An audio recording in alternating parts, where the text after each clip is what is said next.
estuvimos viendo sobre el final de la clase, antes que nos cortaran, la idea del flujo eléctrico, que en principio uno lo definía a través de una integral. La integral, o sea, la integral es la integral de flujo. Acá puede ir cualquier vector que ustedes, cualquier campo vectorial que ustedes quieran calcular su flujo. O sea, podría ser, no sé, las velocidades de las partículas que de un fluido cuando está fluyendo. Acá sería el campo eléctrico en particular, que a cada punto del espacio le asignamos un valor de campo y nosotros queremos ver cómo ese vector campo atraviesa una cierta área. Entonces, al principio ustedes, esto yo sé que lo van a ver un poquito más adelante en análisis 2, pero acá vamos a hacer algunos casos nada más, no es que lo vamos a resolver muy profundamente, sino que vamos a explicar en detalle los casos en los que lo tienen que usar, así que si entienden eso se van a poder manejar bien. Entonces, yo lo que tengo que pensar es, en el área que, en primer paso para resolver esta integral siempre es prestar mucha atención al producto escalar, porque si se acuerdan ayer, este producto escalar define el valor del flujo. Si, por ejemplo, el campo eléctrico es paralelo a la superficie a través de la cual va a fluir, queremos calcular el flujo, nada de los vectores campo eléctrico atraviesan la superficie, y esto está reflejado porque el diferencial de área es perpendicular a la superficie y saliente. Entonces, si el campo es paralelo, el producto escalar da 0, y eso está en nuestra mente, significa que ninguna línea de campo está atravesando la superficie. Y el caso óptimo es que el campo sea paralelo al diferencial de área, es decir, perpendicular a la superficie, y ahí todas las líneas de campo la están atravesando. Entre en medio puede formar algún ángulo, tenemos que ver cuál componente perpendicular cuánto es el valor de la componente perpendicular del campo para estimar ese flujo. Entonces, el caso más sencillo que hicimos ayer fue resolver el flujo del campo eléctrico de una carga puntual. Entonces, vamos a imaginar, no miren esto de acá arriba, porque después este dibujo en realidad está hablando de otra cosa, no le presten atención por ahora.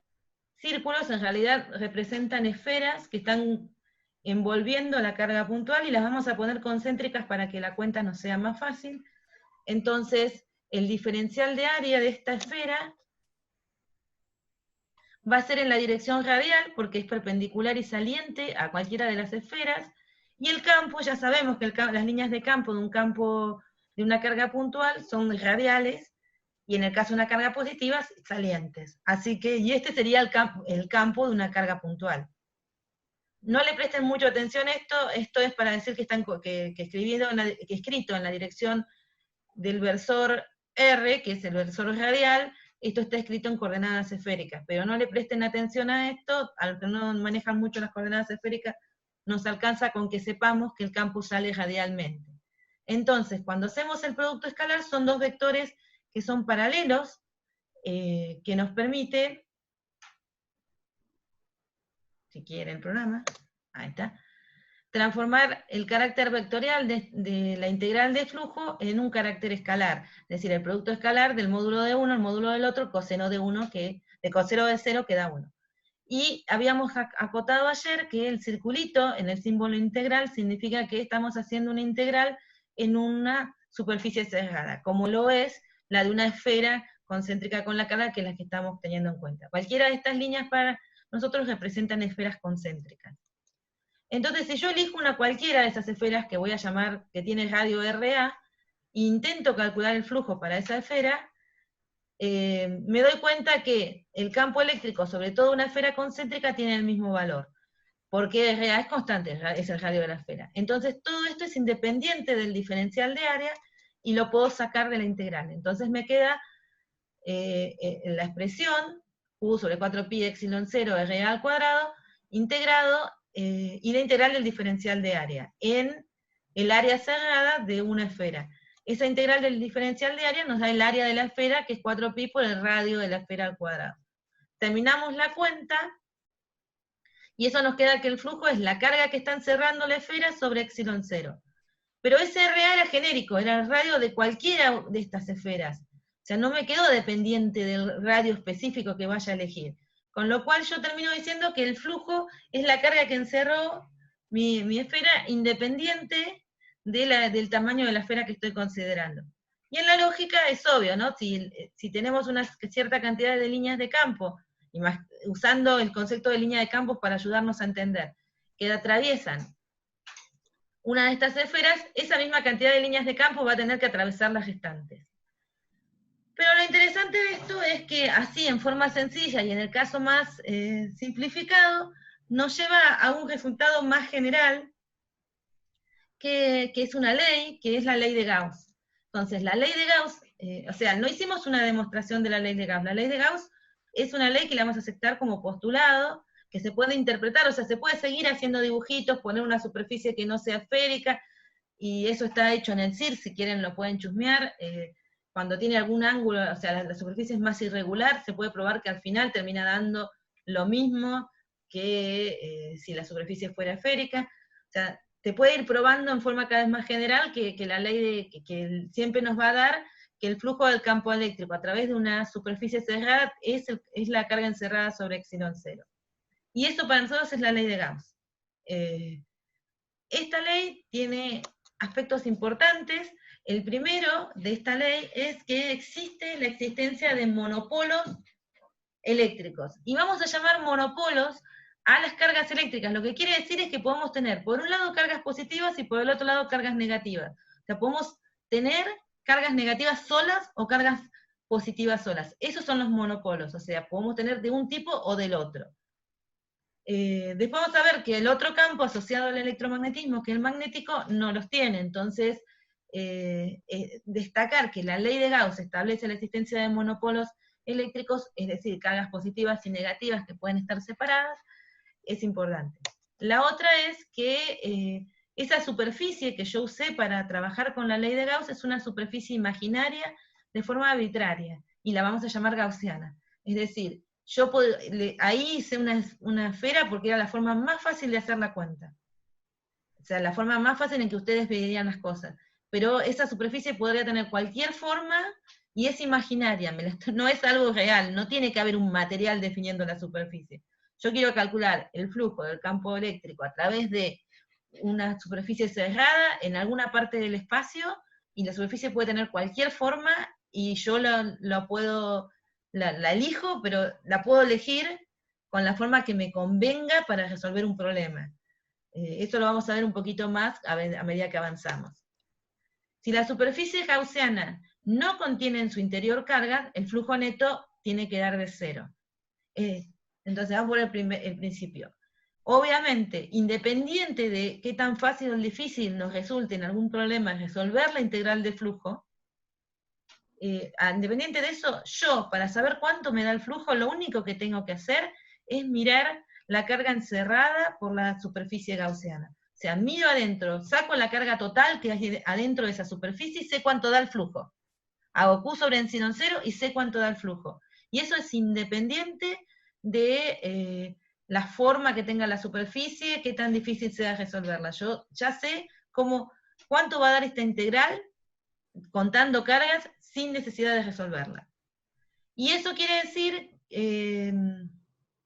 entonces, si no hay ninguna carga, ya sé que el flujo neto me va a dar cero, y eso implicaría, en nuestros dibujitos del final de la clase de ayer, que todas las líneas de campo que están entrando por una parte de la superficie cerrada están saliendo por la otra. No sería el ejemplo de la carga puntual, obviamente, porque si tengo una carga puntual hay un flujo neto. Si no hay nada, puede haber un campo, como el uniforme ese que usamos para calcular ayer entre las plaquitas, y ese campo entra y sale, pongo de la superficie, tengo una placa, y bueno, entonces termino, o pongo la superficie fuera que no contenga la carga, y van a ver que las líneas que entran por un lado salen por el otro, y bueno, entonces el flujo neto da cero, y eso coincide con que no tenga cargas en el interior. Para distribuciones de carga con ciertas simetrías, la ley de Gauss permite calcular el campo eléctrico en todo el espacio.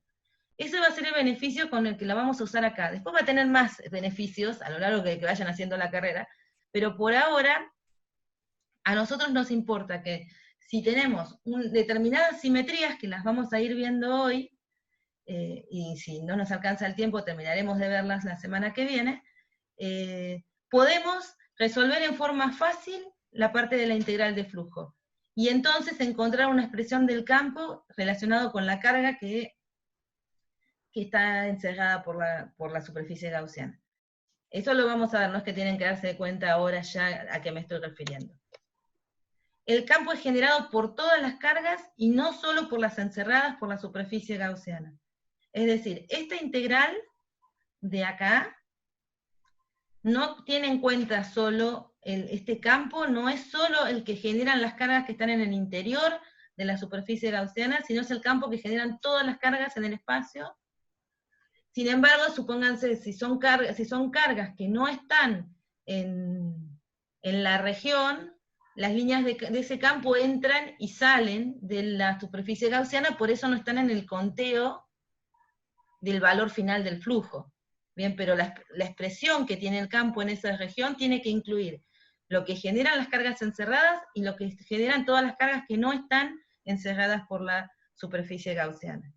Y un comentario importante que tienen que tener en cuenta es, la ley de Gauss vale siempre, porque uno después empieza a resolver los problemas y dice, acá me sirve, lo uso, acá no me sirve. Bueno, no, lo único que podré calcular es la carga encerrada. Entonces se termina metiendo en la cabeza que vale cuando la puede aplicar, cuando la puede usar para resolver, para encontrar el campo. No, vale siempre. El tema es que a veces no es muy útil, digamos. O sea, a veces lo único que podemos decir es cuánto vale el flujo y no podemos llegar a una expresión del campo en todo el espacio. Pero cuando lo podemos hacer es súper útil porque logramos encontrar el campo en todo el espacio sin necesidad de integrar las cargas en el espacio y aplicar superposición, o sea, aplicar por lo tanto superposición. Bueno, a ver si logro que esto avance. Bueno, entonces acá tengo una aplicación para ver cuánto se entendió de la idea. Recuerden que la integral de flujo del campo es la carga encerrada sobre epsilon 0. Entonces estos dibujitos verdes, negros, marrón y azules, en realidad tratarían de representar un volumen, una superficie gaussiana que está encerrando cargas. Por ejemplo, la marrón, a mí hasta ahora se me imagina que tendría una linda forma de media luna, ¿no? Para el café con leche. Y esta, que es un pan, se ve que te desayuné poco. Un pancito en 3 dimensiones, ¿no? Para cortar. Bueno, entonces, vamos a ver, son todos volúmenes donde yo hago un corte transversal y adentro de ese volumen yo tengo que ver qué cargas estoy tomando o no. Entonces, ¿cuánto vale el flujo neto a través de las superficies cerradas representadas por S1, S2, que es la azulcita, S3 de la negra, y S4 la verde? Entonces, pregunta 1. Para la S1, para la famosa media luna, ¿cuánto valdrá el flujo eléctrico?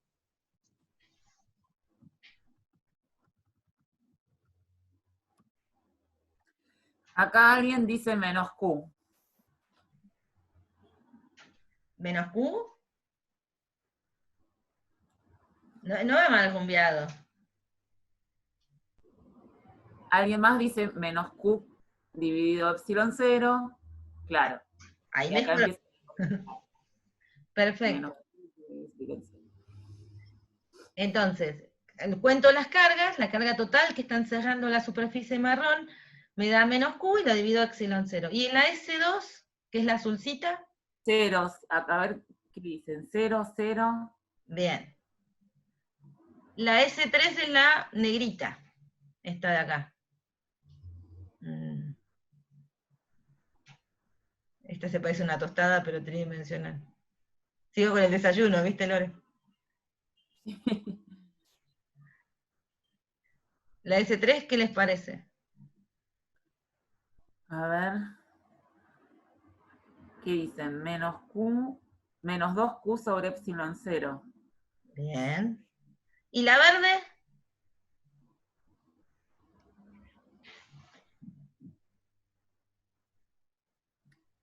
La verde, todos dicen que 0. Coincidencia de ceros. Entonces pueden tener un 0 de flujo, ya sea porque no encierra carga la gaussiana, o porque cuando suman todas las cargas encerradas les dé 0, como es la C2. Tienen los dos ejemplos. Bueno, ahí tienen los resultados. Si está bien, tengo que prestar atención a ver si lo escribí bien. ¿Cuáles cargas contribuyen al flujo neto a través de las superficies S1, S2 y S3? O sea, la pregunta es, ¿cuáles contribuyen al flujo neto?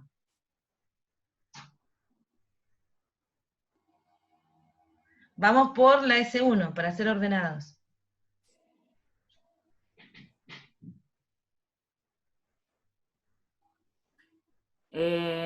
Acá hay una respuesta que dice que todas. ¿Al flujo neto? El neto.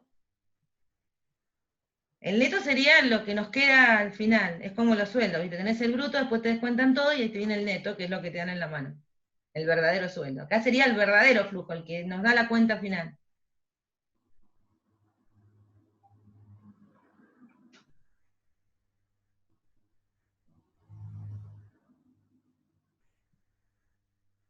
Viste que lo que parece fácil a veces no es tan fácil.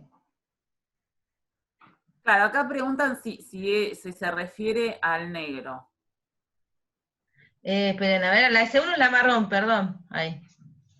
Se me quedó, directamente me distraje. La vamos a empezar por la S1. ¿Cuántas cargas, cuáles son las cargas que contribuyen al flujo neto, o sea, Por eso era resultado? que la respuesta anterior era todas, porque habías marcado la negra. Ah, bueno. La negra es S3, ¿sí? Podría ser toda. Hacia la S1, Y a ese 1, claro, dice menos 2Q más Q, o sea, menos Q. bien, o sea, acá estamos identificando cargas, así que para la S1 está encerrando estas dos cargas. Estos serían las que realmente terminan aportando líneas de carga que salen o entran de la región en forma neta, porque la carga exterior está, todo lo que entró por este lado sale por aquel, o sea que al neto realmente no, o sea, suma y resta la misma cantidad, o sea que al neto contribuyen las internas. Y para S2, que es la celestita de acá abajo, es más Q y menos Q, que obviamente terminan dando cero, pero esas cargas son las que están aportando líneas de campo. Bueno, esta es la respuesta.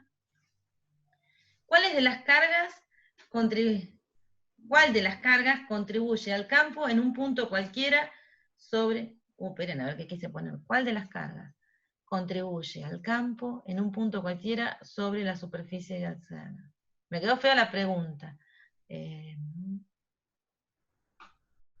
O sea, acá tendría que ser ¿cuál de las cargas? ¿Cuáles serían, no? O elijamos una superficie gaussiana que nos guste. Supónganse, la traducimos un poco. La pregunta no me quedó muy bien redactada. Sería, ¿cuál o cuáles de las cargas contribuyen al campo en un punto cualquiera sobre la superficie gaussiana? Entonces, supónganse que elegimos la S1. ¿Cuáles de las cargas contribuyen al campo en, por ejemplo, ese punto en S1?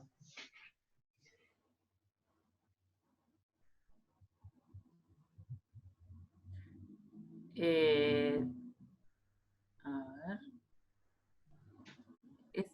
Todas, dicen, para cualquier superficie. Perfecto, para cualquier superficie, todas las cargas contribuyen al campo en un punto cualquiera. Yo me paro en cualquier punto del espacio y el campo en ese punto es el definido por todas las cargas.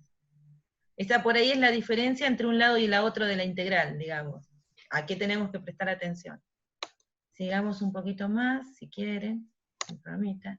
Si la carga total encerrada por la superficie es cero, ¿significa que el campo es nulo en todos los puntos de la superficie?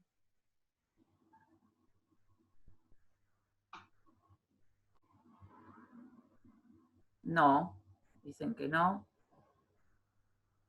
Acá dicen que no. Y además del no hay un porqué. No, sin por qué. Ah, eso es lo que tenemos que enseñar, Lore, para eso querés los ejercicios, ¿no es cierto? Para que después el no, pues se lo devolvés con la frase justifique, Claro. es lo que le permite afirmarlo, ¿no? Así no se enojan, yo contesté bien, no, no contestaste bien, falta la explicación. Miremos en nuestros ejemplos, yo tengo acá que la carga total encerrada por la superficie, miremos la superficie azul, la carga total da cero. Eso estamos de acuerdo. O la verde, decimos la carga total es da cero, ¿cierto? Ahora, la pregunta es, ¿ustedes podrían afirmar a partir de eso que en cada uno de los puntos de la superficie verde o en cada uno de los puntos de la superficie azul el campo es 0?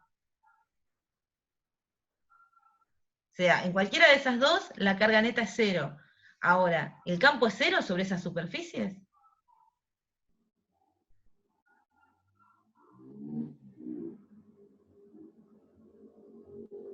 Dijimos que no, entonces ¿por qué no?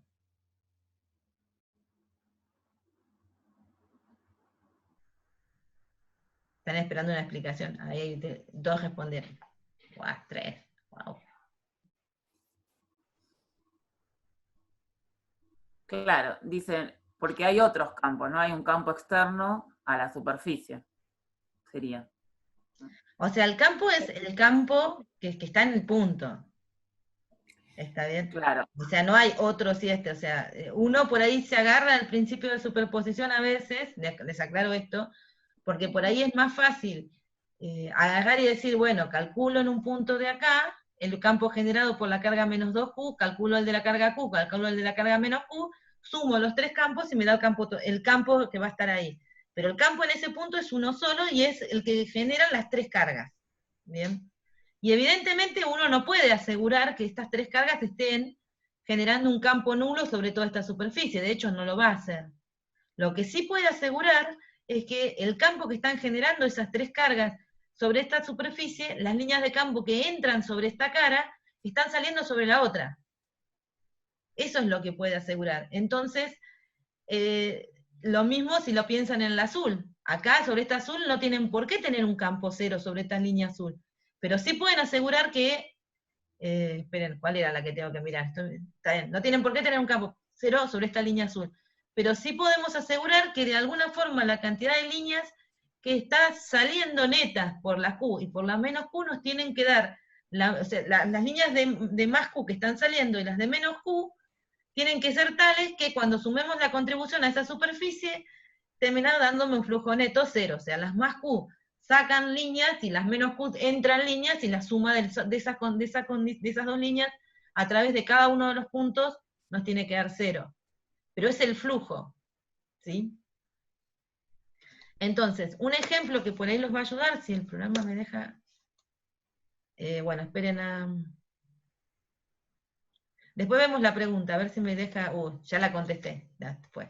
Pongo el mouse acá y no lo va a tapar, lo tapo un poco. Fíjense, ya la vieron, ya fue. Acá estoy graficando un dipolo eléctrico, el dipolo que estuvimos viendo ayer. Hay muchas superficies acá, porque es como para hacer un análisis como el de arriba, ¿no? Que tenemos una centrada en la curva azul, una en la roja, en la carga positiva, otra que no agarra nada, pero me interesa esta de acá. Esta de acá se parece al azul. Y es obvio que el campo sobre esta superficie no da 0, pero también ustedes pueden ver que lo que entra sale.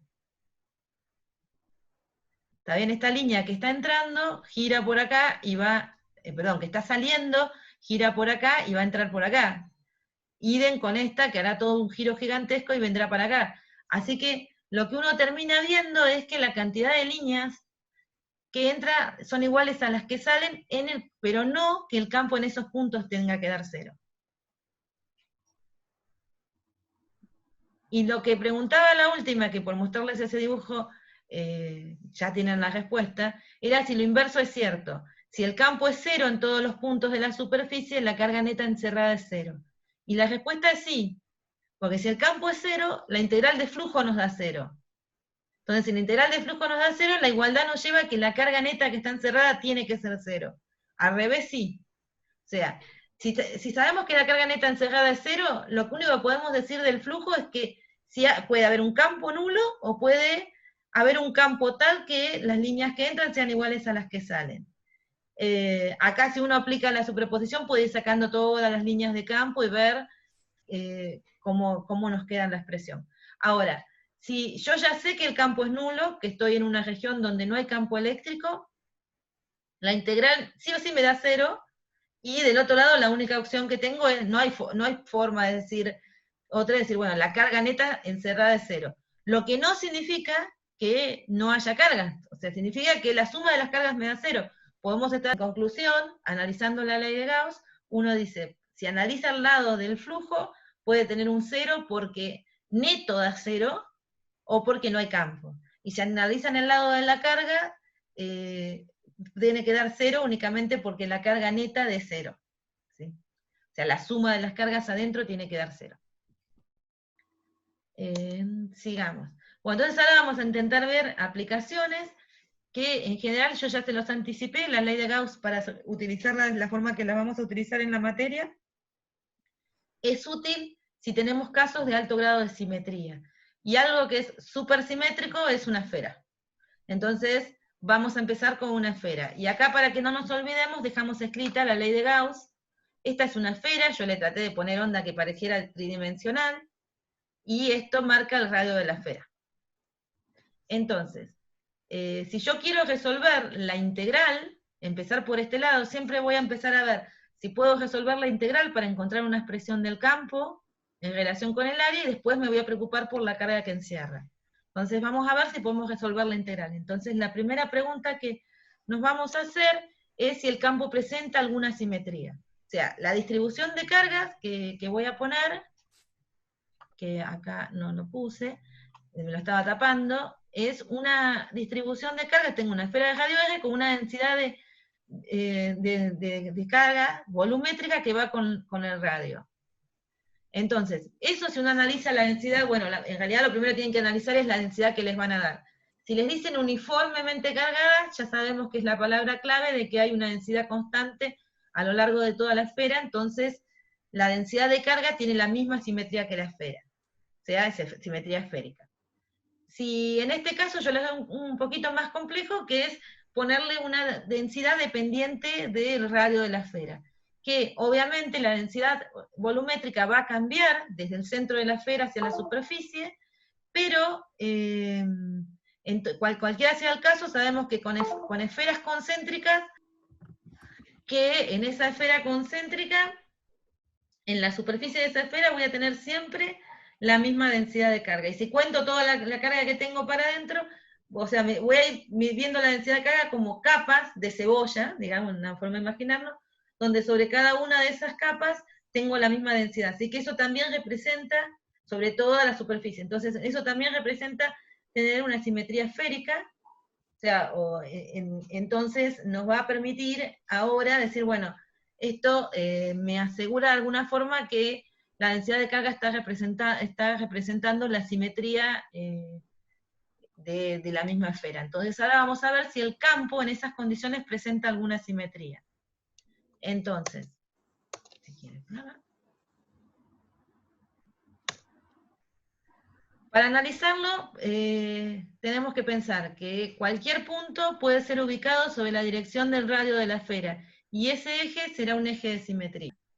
Es decir, cualquier punto del espacio, sea adentro o afuera de la esfera, va a quedar siempre sobre un radio de la esfera, y si yo me paro en ese punto y roto la esfera, voy a seguir viendo la misma distribución de carga.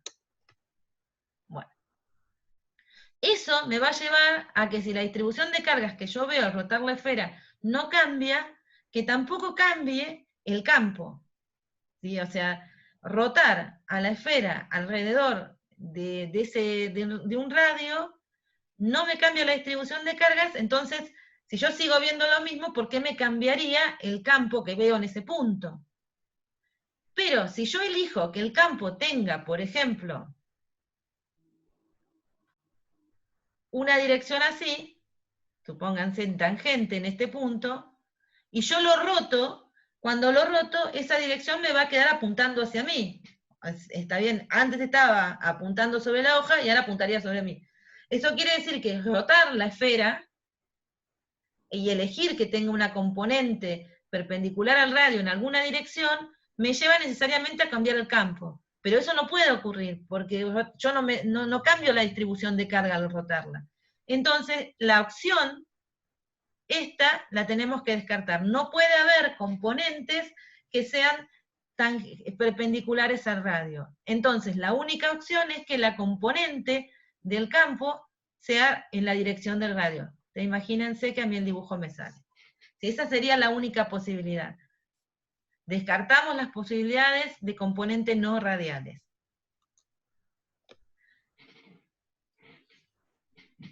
Bueno, y acá era lo que les dije al principio, por el punto podemos trazar una esfera concéntrica con la carga con una esfera que esté concéntrica con la esfera cargada, con la esfera cargada, que tenga el mismo radio, esa esfera, es concéntrico, entonces va a tener sobre toda la superficie de la esfera el mismo radio R, o sea, la distancia al centro, y si yo me muevo sobre esa superficie, me paro en cualquiera de los puntos, no veo cambios en la distribución de carga, con lo cual cualquiera de esos puntos tiene que mostrarme un cambio, un campo que sea radial.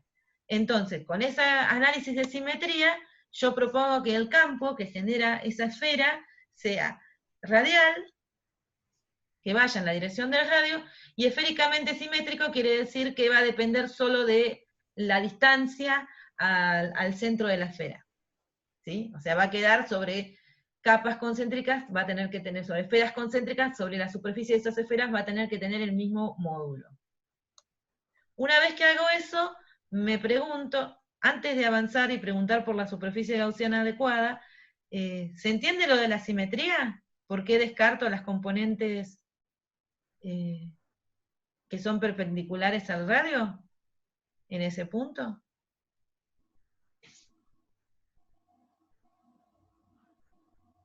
Perdón, acá se abren cosas que mientras piensan. A ver, acá hay alguien que dice que no entendió muy bien esa parte de la simetría. Entonces, primero, la densidad de carga depende de R. Sobre la esfera concéntrica, sobre la superficie, tengo la misma carga sobre cada uno de los puntos. Eso me asegura que tengo una simetría esférica en la distribución.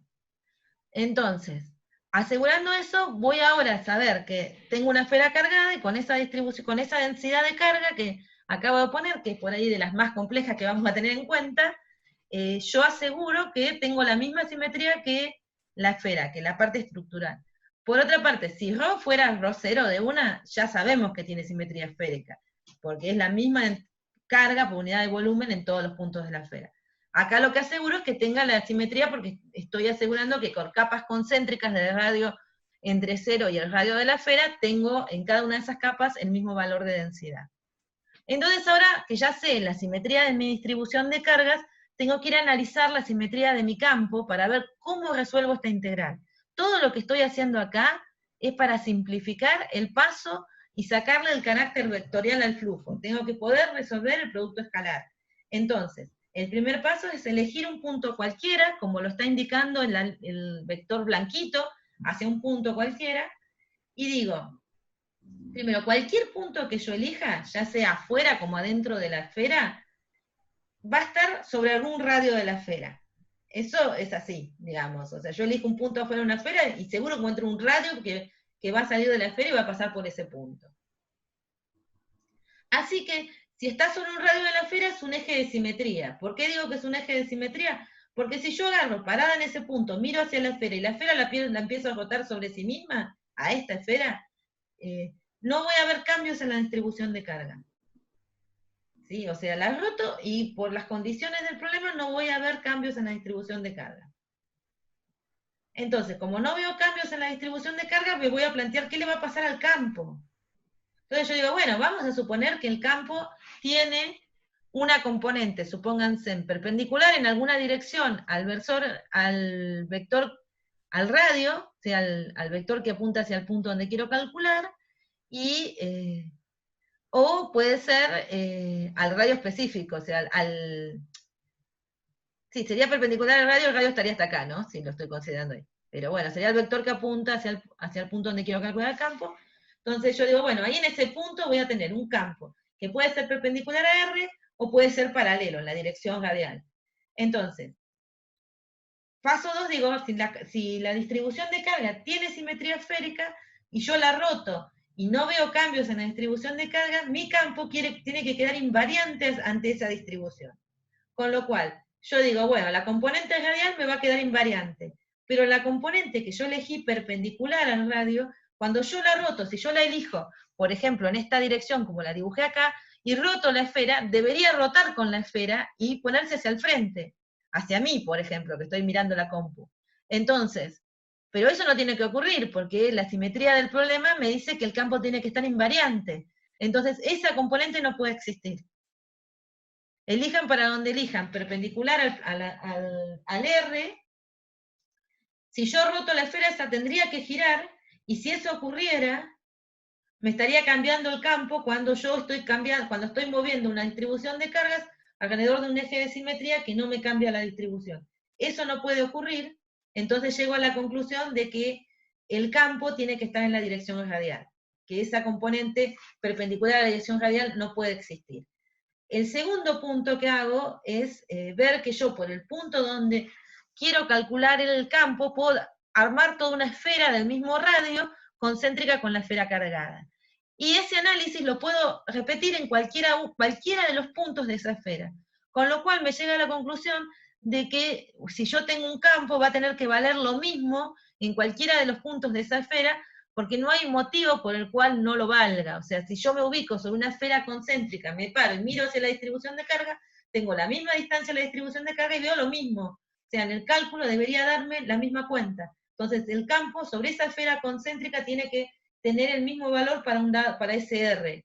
Y eso lo puedo, y ese como es el punto, es arbitrario, lo elegí así porque me gustó, entonces puedo elegir otro radio y hacer todo el mismo análisis, entonces llego a la conclusión de que el campo va a depender solo de la distancia al centro y va a estar en la dirección. Y si ustedes tienen ganas, pueden repetir todo el mismo argumento en cualquier punto dentro de la esfera. ¿Por qué hago todo esto? Porque una vez que encuentro las simetrías del campo, busco la superficie que me va a simplificar la cuenta. Es decir, yo ya sé que el campo vale lo mismo a lo largo de toda una esfera concéntrica y que siempre apunta en dirección radial. Entonces, ¿cuál sería la superficie más fácil para hacer el producto escalar y resolver esta expresión? Una en la que el campo valga siempre lo mismo y esté orientado siempre de la misma forma con el diferencial de área. Entonces, esa superficie que uno tendría que decir que vamos a llamar gaussiana, que respeta la misma simetría del problema y por eso nos va a simplificar la cuenta, ¿cuál sería para usted? Bueno, ahí hay una respuesta que dice así como en general, buscar una superficie que tenga la misma simetría que el campo. Sí, perfecto. Eso Entonces, nos va a en este simplificar caso todo. sería una esférica concéntrica con la esfera cargada. Claro. Porque eso lo que nos va a facilitar es resolver el producto escalar y hacer la integral. Ahora vamos a ver cómo nos facilita. Bueno, entonces una esfera concéntrica con la esfera cargada, y ¿te acuerdan que dijimos que el diferencial de área es un vector que mide diferencial de A en módulo y apunta en la dirección perpendicular al área saliente. Así que eso nos va a dejar diferencial de área en la dirección radial. Entonces esto nos va a hacer fácil reescribir el integrando. ¿Por qué? Porque uno hace E escalar diferencial de área, es este E de R escalar R, E de campo en la dirección radial, por el diferencial de área en la dirección radial, nos queda E por diferencial de A. Entonces ahora vamos, y esa integral, que tenía carácter vectorial a través de la superficie, se convierte en una integral que uno siente que la puede manejar mejor. Pero aún es más fácil que eso, porque ni siquiera tenemos que ir a pensar en cómo integrar el área, porque acabamos de decir que E vale lo mismo a través de si tenemos el mismo radio. O sea que el punto este lo podemos elegir en toda la esfera concéntrica y cualquier punto tiene que darnos el mismo campo. Entonces, no depende del diferencial de área, porque el diferencial de área depende solo de movernos, pero a un radio constante. Entonces sale de la integral y cuando lo sacamos de la integral solo nos queda integrar el diferencial de área de una esfera que nos da el área de una esfera, que si no se la acuerdan, que suele ocurrir, es 4pi por r cuadrado. Y no se la olviden, porque la van a usar. Entonces hemos resuelto el lado del flujo. El paso B es usar la ley de Gauss para ver si podemos encontrar, o sea, este lado ya lo tenemos, ver qué hacemos con la carga encerrada para encontrar expresiones para el campo. Entonces, el paso que sigue es reemplazar y preguntarnos cuánto vale la carga encerrada. ¿Alcanzan a ver la pregunta? Sí, se ve. Perfecto, porque a veces no se corta el programa y... Entonces, Sí. vamos por la carga encerrada. Acá ya puse a quién representaba el campo, vieron, me esforcé más. A ver si me deja ver. Entonces, esta es la expresión que obtenemos, esta es la pregunta que deseamos responder. Pero para responder esa pregunta no lo podemos hacer en forma general como veníamos trabajando, sino que tenemos que separarnos entre la región interna de la esfera cargada, o sea, para el radio es menor que el radio de la esfera cargada, y la región externa, que es cuando estoy fuera, cuando teníamos ese vector blanco señalando hacia afuera. Entonces, para calcular la región interna, trazo una superficie gaussiana esférica de radio R, asuman que me quedó todo bien acomodadito. Entonces digo, la carga encerrada va a ser la integral de la densidad, y acá, fíjense que tengo que integrar hasta el volumen de la gaussiana. ¿Por qué tengo que integrar hasta el volumen de la gaussiana y no toda la carga? ¿Por qué no lo hago? Después, bueno, acá está ya resolviendo para integrar entre el volumen de la gaussiana, o sea, hasta el radio de la gaussiana. Pero ¿por qué en el volumen de la gaussiana? ¿Por qué no integro toda la esfera cargada? A ver. Ya respondieron que porque tenés que considerar solamente la carga encerrada. Perfecto. Por la superficie gaussiana.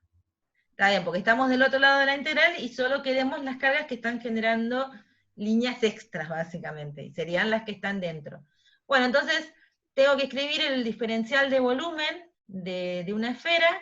Esto lo pueden sacar de dos maneras, ir al diferencial de volumen en esféricas, hicimos una cuenta parecida a una de las clases, o pensar que tienen un casquete esférico de ancho diferencial de R, entonces la superficie por el diferencial de R nos da el volumen del casquete. Entonces la superficie de una esfera es 4pi por R cuadrado, y dándole de un diferencial, le doy volumen al casquete. Y ese casquete lo tengo que integrar de 0 al radio de la gaussiana.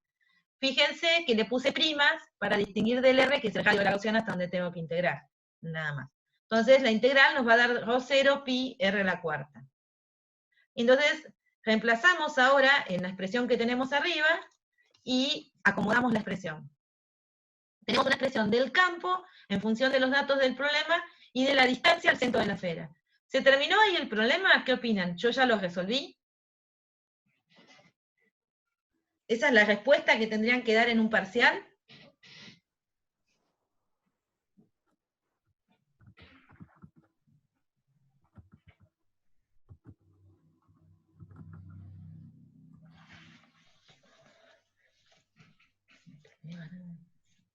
Acá dice Matías que ese es solo el campo adentro, que falta calcular afuera de la esfera. Claro, pero por ejemplo, ya sí, el problema total todavía no, pero ahí, alcanza ya que si me hubieran preguntado el campo en el interior de la esfera, ¿ya está terminada esa parte? ¿Ya tildo hice bien ese inciso?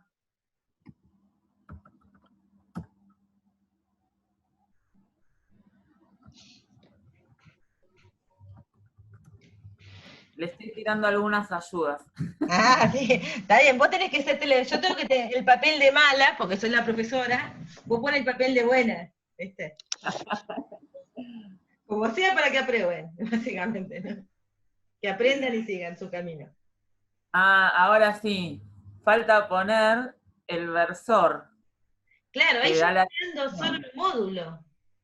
O sea, esto no estaría terminado ese inciso si nos hubieran preguntado, como inciso A, calcule el campo en el interior de la esfera. Necesito darlo, el campo es un vector y hay que escribirlo como un vector. Y para escribirlo con un vector, ¿qué tengo yo para agarrarme?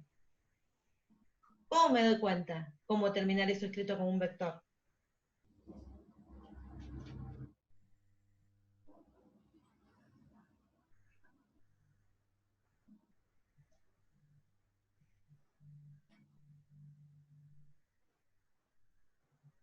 ¿Están contestando? Sí, así sí, ahí veo que se mueve el chat.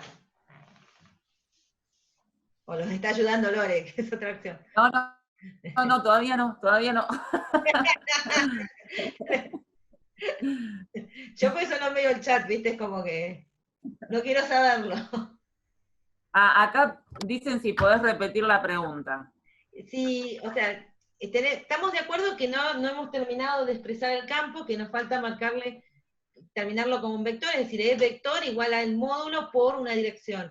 Ahora, ¿en qué me baso? O sea, ¿cuál sería la dirección y en qué me baso para darla? O sea, ¿cómo elijo la dirección de este campo?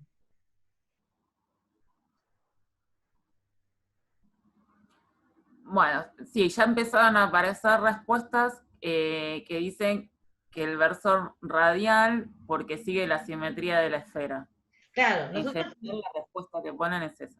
claro, nosotros hicimos un análisis previo para poder llegar acá. Y ese análisis involucró analizar la simetría para dar cuál era la componente del campo. Entonces, cuando termino y logro encontrar el campo, yo lo hice bajo ese análisis, bajo suponer que el campo era radial, que estaba en la dirección del radio. Entonces, ahora que llego a la expresión del módulo, que me respeta la simetría esférica del módulo, porque miren que depende solo de R, ahora tengo que ponerlo en dirección, entonces lo pongo en la dirección radial. Bueno, ahí dice, calculamos el módulo, pero sabemos que el campo es radial, así que así lo asumimos para resolver la integral. Entonces, ahí sería el momento en el que cierran. No es que tienen que hacer todo, pero tienen que cerrar poniendo la asunción que ustedes hicieron sobre la dirección del campo para poder resolver la integral. Ahora vamos en la otra región, que es si el radio de la gaussiana es mayor al radio R de la esfera cargada. ¿Sobre cuál volumen integro?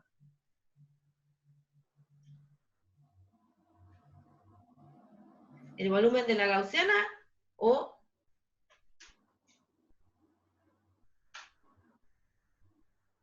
Tengo miedo de apretar y que salga la respuesta. Bueno, no me acuerdo. Tenía la... Ahora,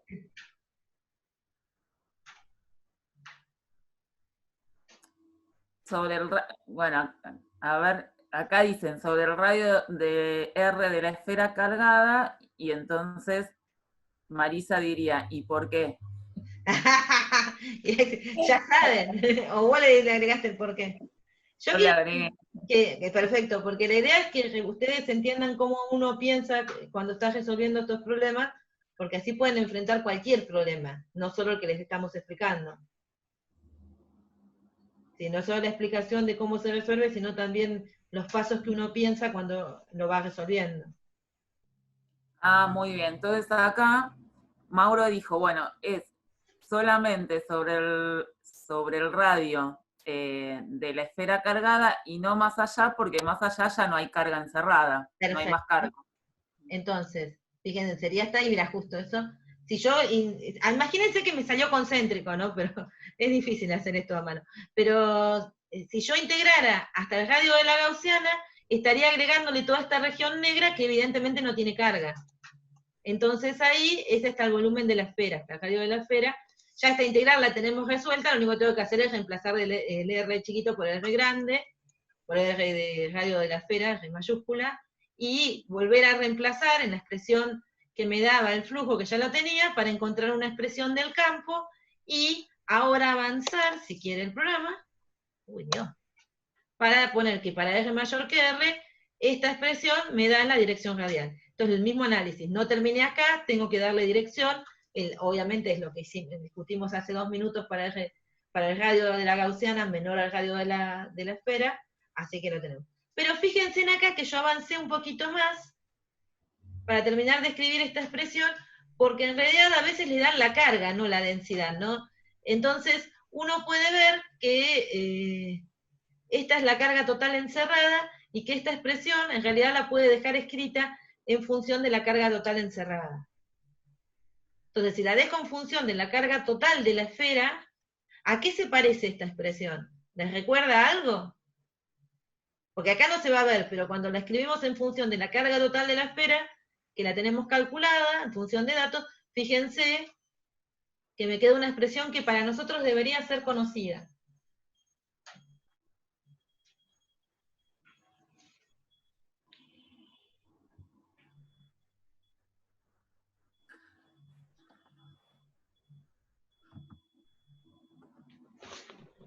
Bueno, sí.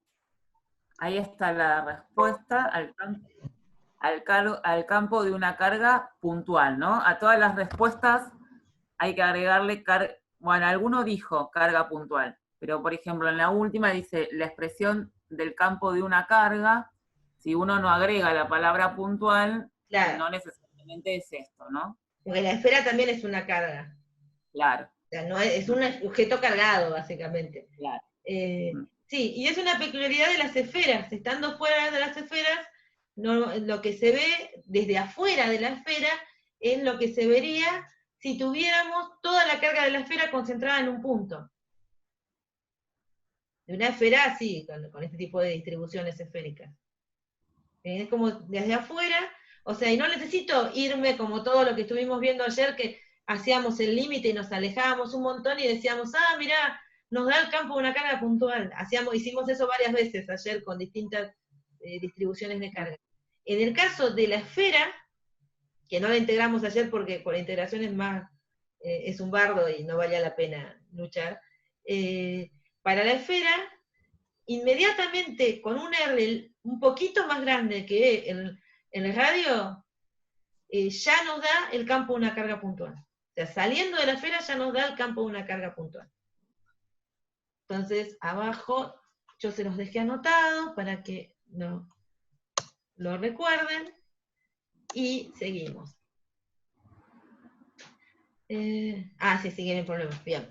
Entonces, vamos a analizar un poquito más. Tenemos las dos soluciones de campo y la pregunta que vamos a hacer es, ¿el campo es continuo sobre la superficie de la esfera? Es decir, ¿el radio de donde quiero calcular el punto es igual al radio de la esfera?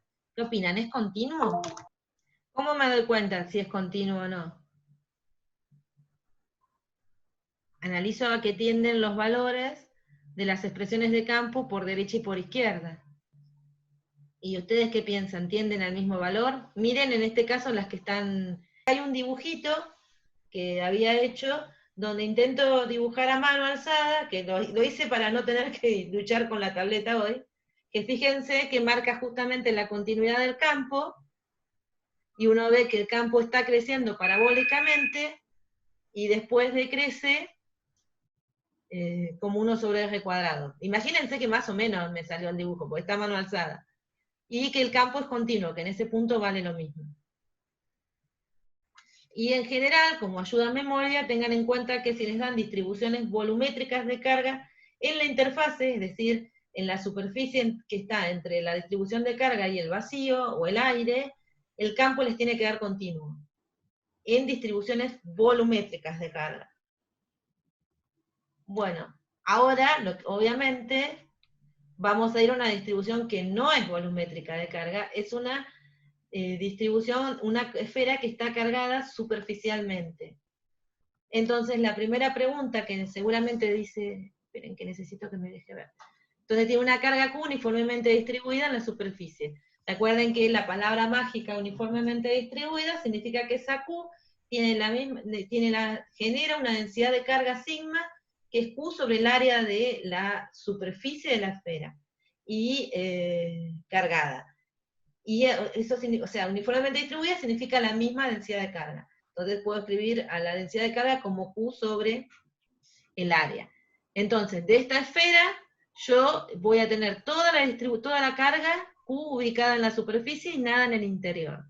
Entonces, podemos querer calcular el campo en el interior de esta esfera y el campo en el exterior y ver si es continuo. Hacer todo el mismo procedimiento que hicimos recién.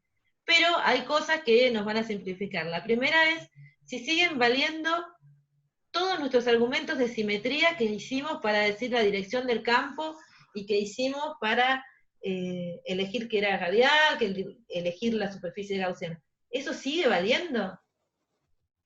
¿Podrías repetirlo si llegara a la misma conclusión? Dicen que sí, y sería como analizar un cascarón del ejercicio anterior. Claro, porque justo el ejercicio anterior estaba elegido con algo que varía con R para que uno lo imaginara como una sucesión de cascarones, que cada cascarón tenía su carga, digamos.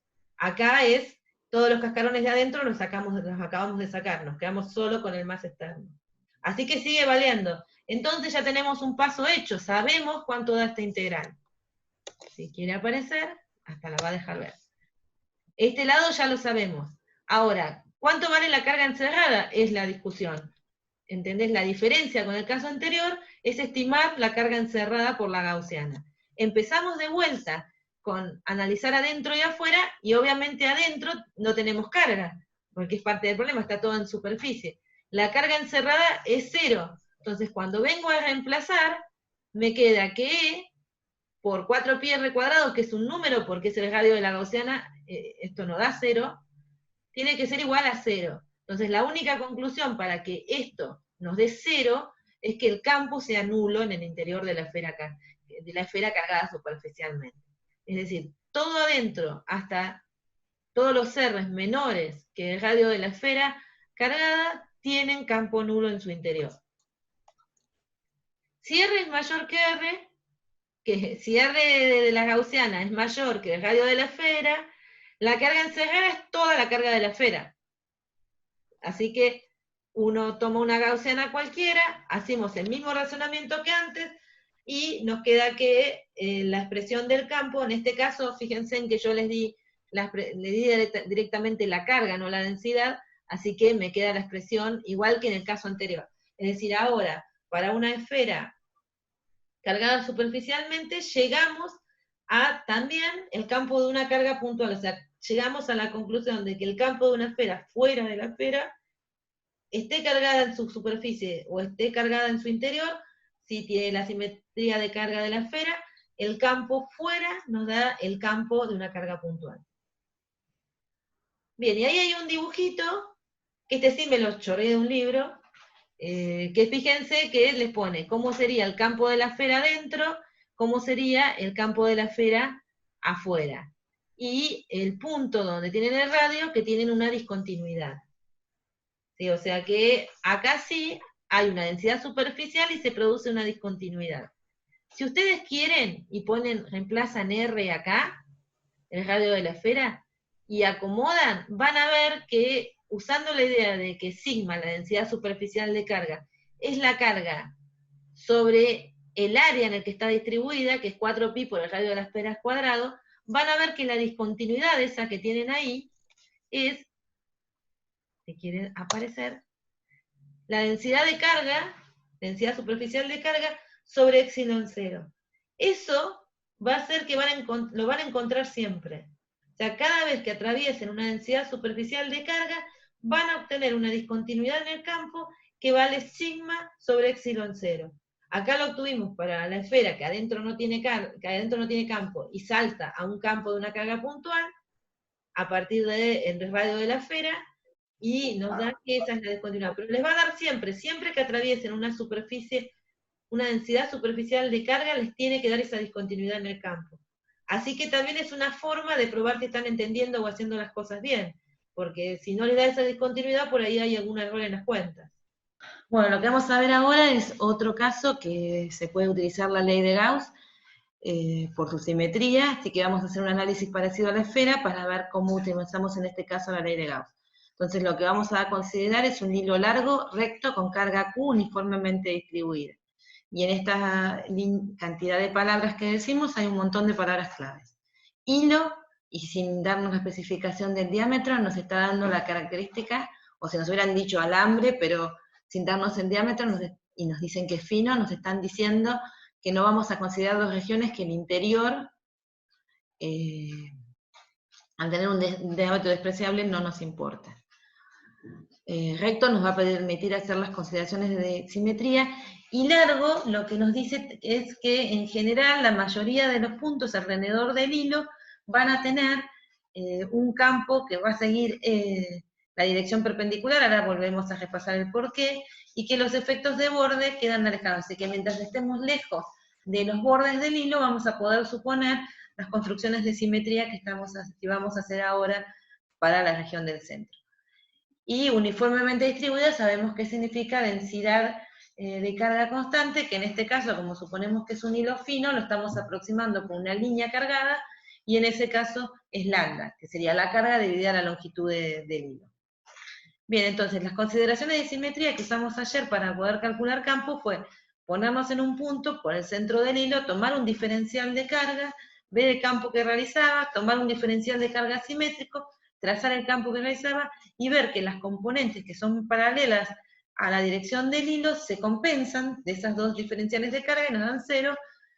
Obviamente la componente perpendicular al plano definido por el punto y el hilo es 0 porque las diferenciales de carga no generan campos en ese punto. y en ese punto en la dirección perpendicular al plano, y solamente nos queda la que va en la dirección perpendicular al hilo. Esto sería un análisis de simetría, en un análisis para evaluar el campo, que podríamos hacerlo en otros puntos, y mientras no estemos cerca de los bordes, podemos seguir suponiendo que siempre va a haber un simétrico que va a compensar a la componente paralela al hilo. Entonces nos tenemos que preguntar si el campo presenta alguna simetría para poder utilizar la ley de Gauss. Para establecerla, consideramos que estamos lejos de los extremos y lo vamos a analizar como si fuera infinito, es decir, vamos a suponer que esta construcción la podemos hacer en cualquier punto paralelo al hilo, y que esto obviamente, si yo giro el hilo, este punto es cualquier punto también alrededor sobre una circunferencia. Pero sigamos analizando. Podemos usar los argumentos de la clase anterior, que fueron los que les describí recién, o podemos observar los ejes de simetría del hilo. Entonces, vamos a suponer que estamos parados en este punto, y entonces rotamos el hilo 180 grados. Parados en este punto, rotando el hilo 180 grados, no podemos ver diferencias en la distribución de cargas. Si no podemos ver diferencias en la distribución de cargas, no tenemos que observar diferencias en el campo. Así que si yo asumo que hay un campo que apunta en la dirección paralela al hilo,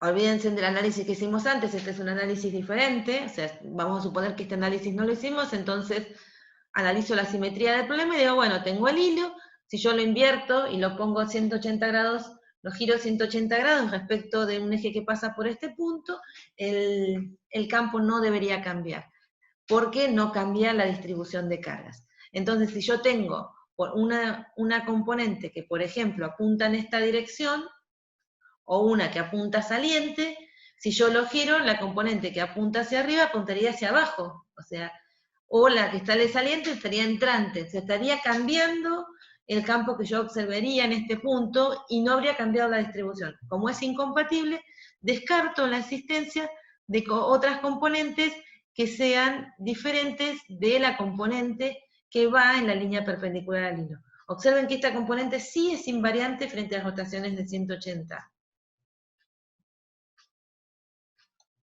del hilo. Lo siguiente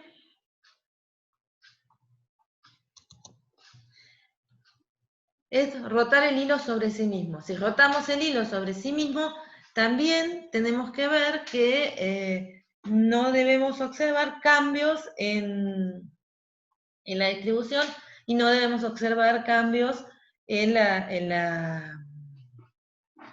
el campo que tendríamos que hacer, y es algo que obviamente también ocurre.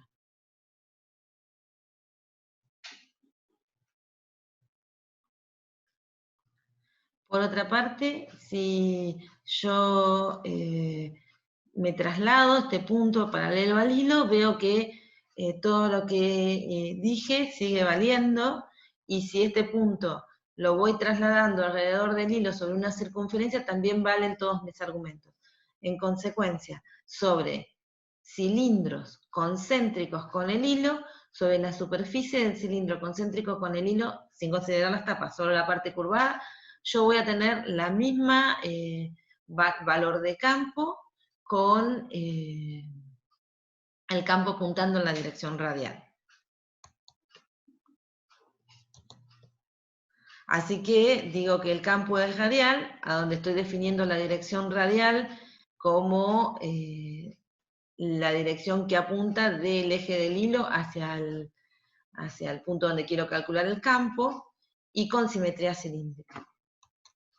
¿Cuál es el sistema adecuado para describirlo? Es el sistema de coordenadas cilíndricas, que en el plano representaría lo que conocen como polares, y el eje Z da el carácter tridimensional. Así que el hilo está en el eje Z y el campo está en la dirección radial de esas coordenadas. ¿Cuál es la superficie gaussiana adecuada? Tenemos que volver y recordar lo que acabamos de decir acerca de la simetría del campo. El campo presenta una simetría cilíndrica, así que la superficie adecuada es un cilindro. Un cilindro claramente concéntrico con el hilo. porque si lo corro un poquito del centro del hilo, ahí ya no tendría la simetría, no coincidiría la simetría del campo con la simetría de la superficie gaussiana elegida. Ahí la tenemos dibujada, pero elegir esta superficie va a agregar un grado de complejidad, porque ahora para considerar que la integral es sobre una superficie cerrada, voy a tener que considerar también las tapas y prestar atención a que tengo 2 tapas y una parte curvada, o sea, 3 superficies para integrar. Abajo les sugiero que si quieren pueden usar el PET, que es un programa para ver cómo son los campos de distribuciones de carga, que pueden armar con carguitas una línea, e ir viendo que esto que les decimos, que el campo es perpendicular al hilo, lo van viendo todo a lo largo de la línea. Cuando más larga la hacen la línea, se ve en una región más larga el campo perpendicular, y cuando va llegando, los que van mirando los extremos, el campo en los extremos está desviado. Es solamente para que lo visualicen de otra forma. Acá el problema que nos surge es que tenemos 3 áreas para considerar. Las 2 tapas y la parte curvada. Entonces, escribimos esto en las coordenadas que elegí. Entonces, el diferencial de área 1 va en z, positivo, o sea, K. Diferencial de área 2 va en menos K, y el diferencial de área de la parte que es curvada del cilindro va en la dirección radial, junto con el campo. Entonces, mi integral, que es a través de una superficie cerrada, se separa entre las 2 integrales correspondientes a las tapas y la integral sobre la superficie cerrada. ¿Todas estas integrales las tengo que considerar, o ya hay alguna que yo sepa que me va a dar 0?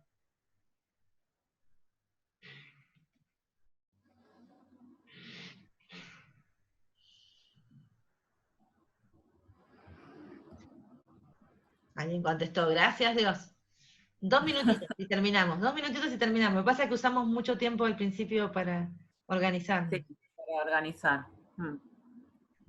Claro. Creo que no vamos muy atrasados con, no sé, estoy preocupada por los tiempos de la materia. Bueno, y la respuesta del 1-2 que contestó, que...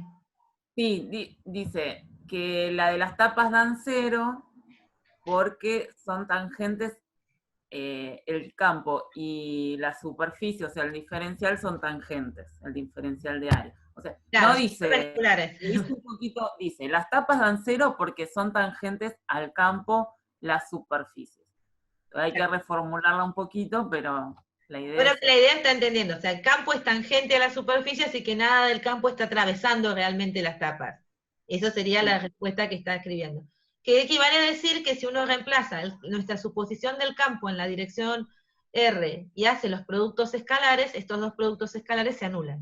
Y eso se refleja en que si uno hace el producto escalar acá, si no se avivan de eso, no se preocupen, reemplacen los vectores y hagan los productos escalares y les van a dar 0. O sea, la intuición o la cuenta, las 2 dan lo mismo.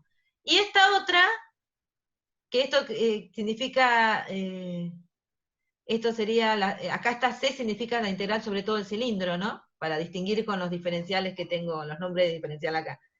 Entonces, me queda solo la parte del diferencial de área de acá para calcular. Y me doy cuenta que esta integral se puede transformar fácilmente en esta porque es paralelo al diferencial de área. Entonces me queda el módulo de el módulo del diferencial de área por el coseno de 0, que es 1. Y que además dijimos hoy que sobre un cilindro concéntrico el campo vale todo lo mismo, entonces sale de la integral sobre la que estoy haciendo considerando el diferencial de área, y me queda la integral del diferencial de área de esta superficie. Fíjense que acá yo no estoy escribiendo integrales cerradas, porque al eliminar las tapas, no estoy haciendo una integral sobre una superficie cerrada. Bien, estoy haciéndolo sobre una superficie que es curva, pero no es cerrada porque no tengo las tapas. Bien, por eso no tiene el símbolo esto de superficie cerrada. Bueno, pero igual, esta integral es muy fácil de calcular porque es esta superficie que vale la longitud de una circunferencia, que es 2pi por r, por el alto del cilindro. Entonces ya lo logré. Calculé este lado, el lado de la integral. Tengo que calcular la carga encerrada. Pero esto es fácil acá, porque como asumí que es un alambre muy finito, solamente tengo una región que es la de afuera del alambre, y el alambre tenía una carga puse, y supongo que esa superficie que agarra toda la longitud del alambre, por decir algo, es la carga total del alambre.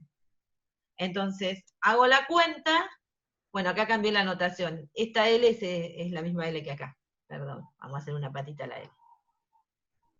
Yo los reviso, ¿viste? Pero siempre algo se me escapa. Esta L es esto, ¿no? Siempre te me das, o sea, detalles tontos como esto que es L mayúscula y minúscula, pero que a ustedes los confunden. Yo me doy cuenta al toque que es lo mismo, pero por ahí a ustedes los confunde de que pueda haber otra área o cosas así.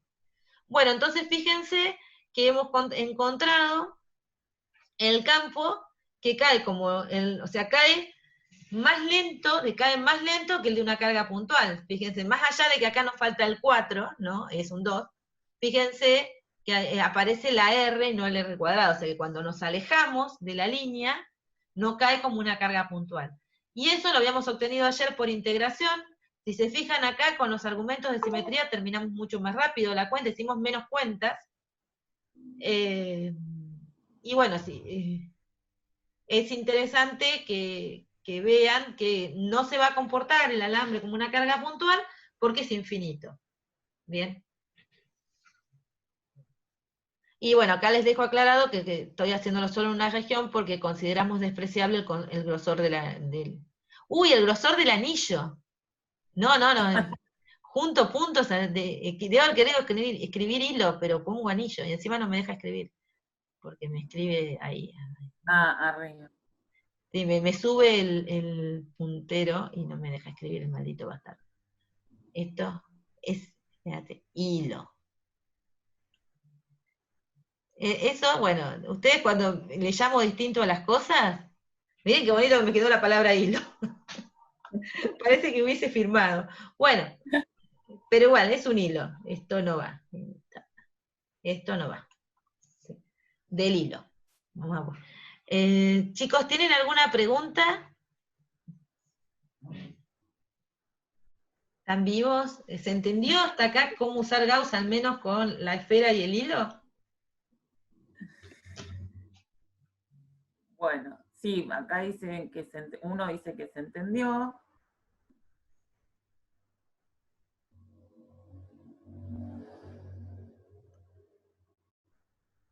Mira, ¿estás leyendo ahí? No, pero lo puedo abrir ya que ahora no tengo que estar... No, te la leo. Acá Matías dice que le suena raro que cuanto más largo es el hilo, entonces también más rápido decae el campo. Pero si uno se fija que en realidad está más cerca a una menor cantidad de carga porque la distribuye en un hilo más largo, tiene lógica. Sí, largo es palabra clave.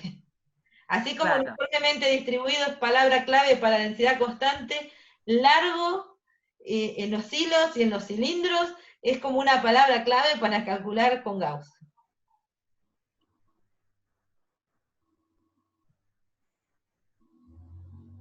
Bien. En general,